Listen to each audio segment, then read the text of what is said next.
नशा तस्करों के खिलाफ बड़ा एक्शन लिया है और पुलिस ने कुख्यात ड्रग तस्कर फयाज अहमद भट्ट की प्रॉपर्टी को अटैच किया है, जिसमें 2 करोड़ की 1 कनाल जमीन के साथ 3 रिहायशी घर को भी अटैच किया गया है।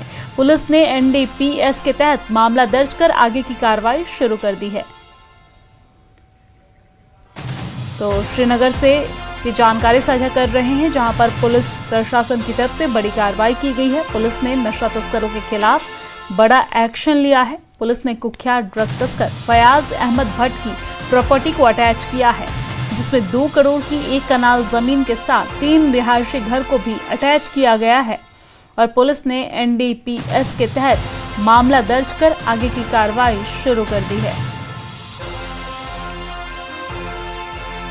तो ये बड़ी कार्रवाई देखने को मिली है, जहां पर फयाज अहमद भट्ट की प्रॉपर्टी अटैच की गई है और ये कार्रवाई की गई है।